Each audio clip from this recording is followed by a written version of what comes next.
Hello everyone, in this session of Python programming, we are going to learn about tokens in Python. Let's begin with it. First of all, we'll define what is a token. The smallest unit or element in the Python program or script is known as a token. It is also called lexical unit. There are commonly 5 types of tokens in Python programming language. They are keywords, identifier, operator, literals and punctuators.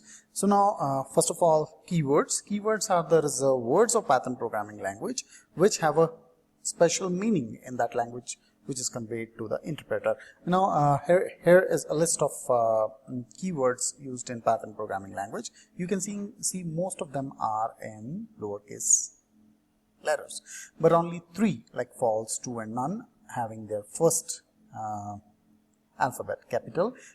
So whenever we use them, as Python is a case sensitive language, we use them as it is. So false, true and none are used with the first letter capital because they convey the meaning only then, and remaining all the keywords can be used as it is, as mentioned here.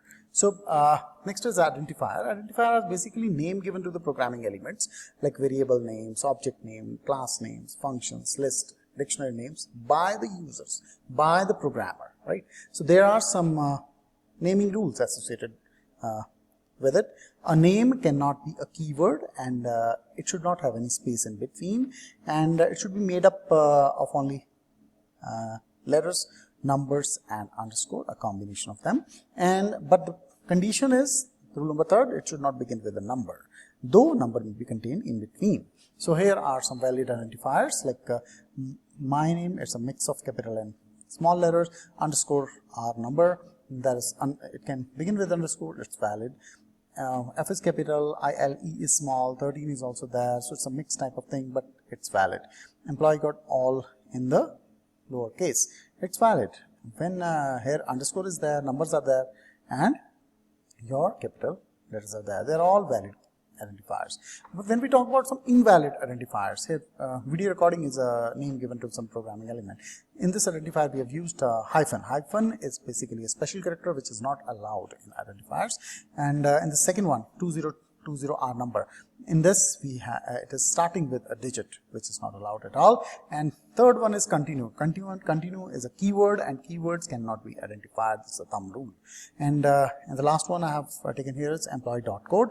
Dot is again a special character which is not allowed. Even space is not allowed, right?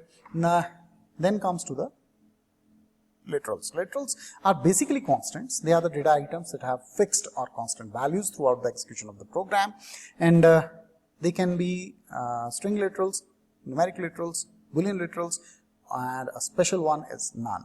So we'll talk about all of them one by one. First of all, a string literal. A string literal is nothing but a sequence of characters surrounded by quotation marks. Quotation marks can be single, double or triple. And if we are talking about a single line string, it must terminate in one line. And if we talk about multi-line string, they spread across multiple lines. So we see as examples on the Python prompt, if we write a single line string, it's like text1 is the name, and it's like hello world, it's in the double quotes and in single line. If we talk about multiple line, like we want to spread the string in multiple lines, so we have to use a forward slash here, like this shown here. If we don't want to use this forward slash, we have to use then triple quotes. So it's the way we can write a multiple line string. So now we are coming to numeric strings. Numeric strings are basically numeric values like integer, real numbers, complex numbers. If we talk about integers, they can be signed integers like positive and negative numbers are there. Floating means real numbers, and like 1.5, 1.3, like that.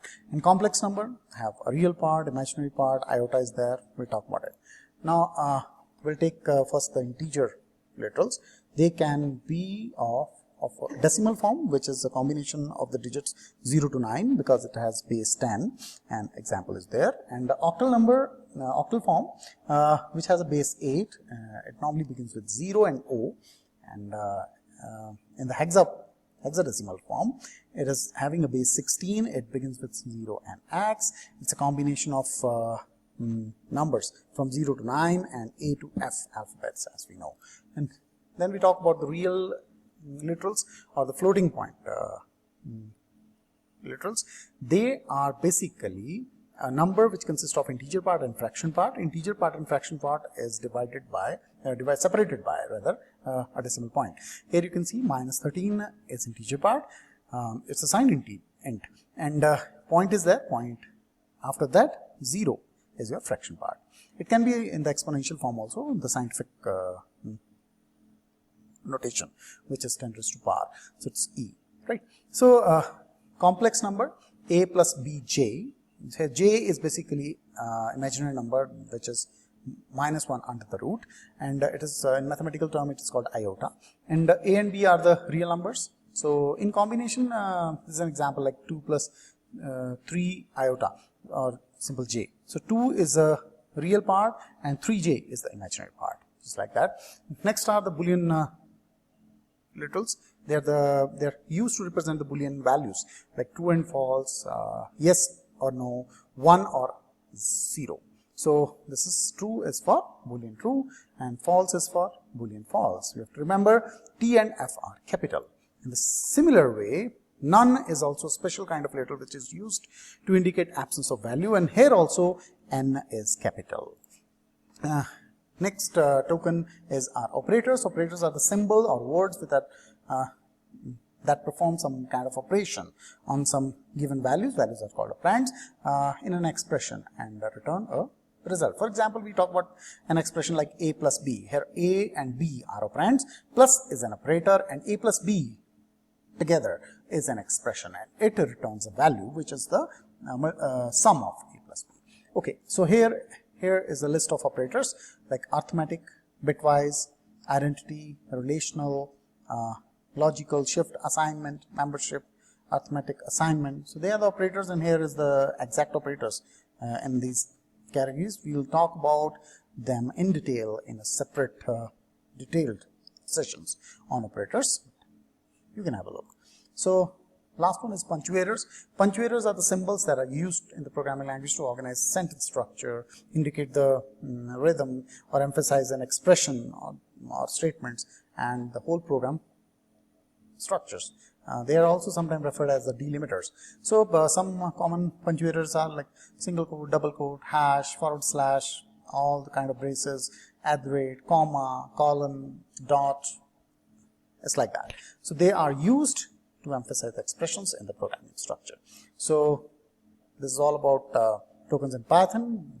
Just for the revision, there are 5 types of tokens: keywords, identifier, literals, operators, and punctuators we have learned today. For reference, you can go for these 2 books for very good study material. And thanks, and feel free to ask any question. Thank you.